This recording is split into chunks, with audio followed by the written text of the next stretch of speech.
হাদিসের টেক্সট হচ্ছে যে যতক্ষণ আল্লাহ তাআলা তাকে জান্নাতে না ঢুকায় ততক্ষণ ওই সূরা তেলাওয়াতকারীর পক্ষ নিয়ে আল্লাহর সাথে বিতর্ক, ঝগড়া, তর্ক চলতেই থাকবে। সুবহানাল্লাহ, আর আসতে বলেন। আবার বিষ্ণু বললেন, মান ক্বারা বিহা ফি লাইলাতিন ফাকাদ আকসারা ওয়া আতওয়াবা।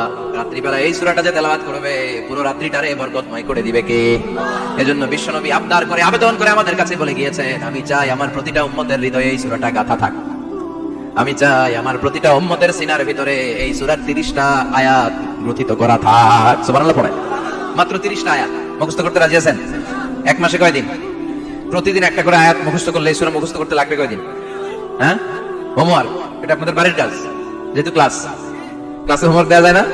আরবিতে বলে আল ওয়াজিব আল মানজিলি। আমি গতানুগতিক তাফসীর করি না, আমি সমাজের খুঁতগুলো ধরে ধরে ডিসকাশনের মতো আমি করি। বিভিন্ন জেলায় যে ওখানকার ইয়াংদের সাথে বসি, কথা বলি। এটাই আমার তাফসীর, এটাই কোরআনের এক্সপ্লেনেশন এন্ড ইন্টারপ্রিটেশন। এতেই মানুষ উপকৃত হয় বেশি। চিল্লা এখন ঠিক কি না? এটা আপনাদের বাড়ির কাজ, মাইথার দিয়া বাসীদের বাড়ির কাজ। হায়াতে আল্লাহ বাঁচায় রাখলে আবার কখনো দেখা হলে জিজ্ঞেস করবো যে মুল্ক মুখস্থ হয়েছে কিনা। কে কে মুখস্থ করবেন না হাত তোলেন। সবাই করবেন। এবার কে কে মুখস্থ করবেন হাত তুলে আমার আল্লাহর দেখান।